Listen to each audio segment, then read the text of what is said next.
We just had a new internet connection installed from a local ISP, and it has been nothing but chaos since that happened. To begin with, the process for this installation has started in December. It is now April 23rd, and it is still not done, which is absurd. So what went wrong with this internet connection installation? Well, there was quite a few things that went wrong, so let's break it down. First of all, it is 7:30 p.m. The internet was installed this morning at 9 a.m. and I finally am online. I don't know why it took all day for them to provision my static IP, but they provisioned one static IP even though I'm supposed to have 5. So that's the other problem. The third problem is the damage they did to our neighbor's yard and our yard as well, which is kind of a big issue. I don't know why they went through the neighbor's yard at all because they have an easement in the front of our yard.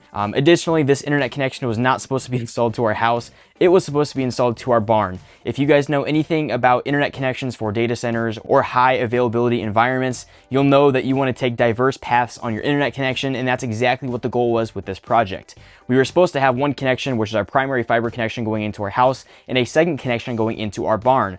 Unfortunately, they both come into the house, they both share the same cable path, they both share the same power on the ONTs, and that is not ideal in my mind. However, they are going to figure this out. They are working with me, which is very nice of them, and we are going to resolve this problem. And this is where the story turns and goes from being annoying to actually being dangerous. Now, the biggest detail is one that I have not mentioned yet, and that is the damage they did to our power line to our house. So if you look behind me, I'll show you in more detail on the screen. The contractor from the ISP that was doing the installation today nicked our power line from our house, which goes from our meter to our main panel. And that is a problem because if you know anything about electricity, there's a lot of power going through that line. I think we have a 200 or 300 amp service at our house, and that is a lot of power going through there. And we are hoping to get that fixed very soon. But unfortunately, what this is causing is a lot of downtime for my services. I self-host a lot of services, and although I do have a lot of stuff at the data center, and I have kind of a backup over there at the data center, I still do host a lot at my house, and that is why I'm getting a second internet connection to begin with.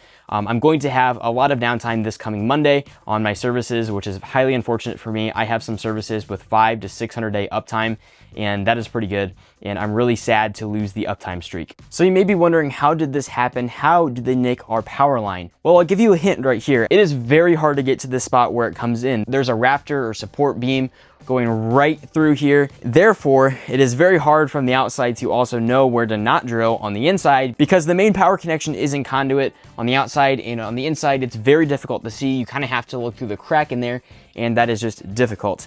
Now, we do have Comcast, we do have another local ISP here, so none of them have done that in the past, which is very weird on why this guy somehow struggled with it, but he could have also mapped it out before drilling, measure twice, cut once. So one thing that I've not seen a lot of people do is actually move your ONT. So when your fiber provider gives you the ONT, they typically place it in a static place, and the fiber cable is only a certain length. But I'm gonna actually be moving my ONT back to my main server room. So I'm gonna show you how I'm doing this with these fiber cables I purchased and these fiber couplers. It works with my current fiber provider, so we're gonna see if we can get it to work with a new fiber provider as well. If you get the same type of fiber cable that your fiber provider used, you can get couplers, and these couplers will essentially just splice the cable together without actually splicing it. So what I'll do is on this side is I'm going to go ahead and plug in the cable, and we are adapting this into an LC connector. On my rack down here, I have a 2-pair LC cable, so a standard OS2 fiber cable. And basically we're gonna plug this in to the other half of that fiber cable. One half right now, or one of the connectors, is my current fiber provider, and the other one is now going to be my second fiber provider.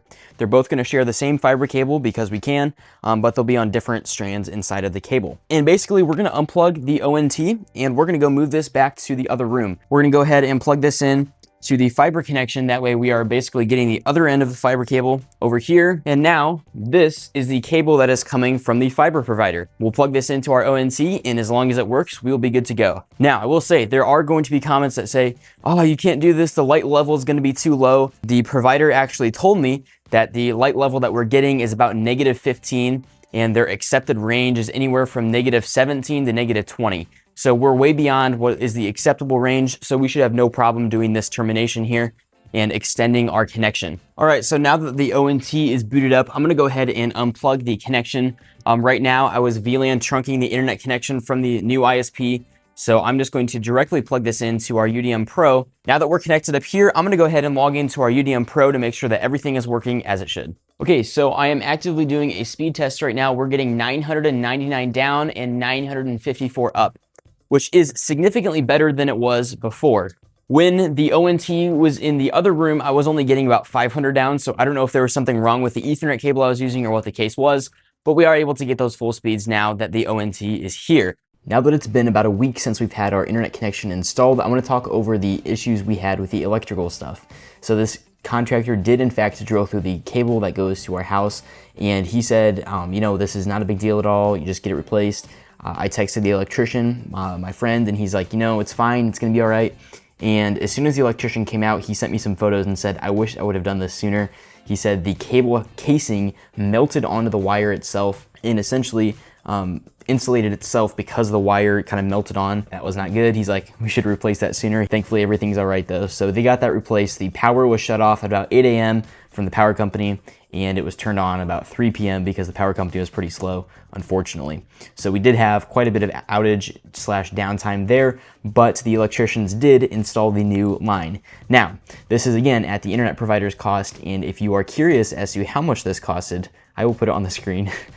Not cheap. The electricians had to pull some permits. They had to fit us in the schedule Monday morning. They had to have 2 guys come out and do this. It was not an easy task. But that being said, I'm really excited to have my new internet connection, and I hope you guys can stay tuned for more videos coming soon where I will talk over how I'm using this internet connection and how I have it set up on my routers. That being said, thank you for watching. Have a great day. I'll see you all in the next video.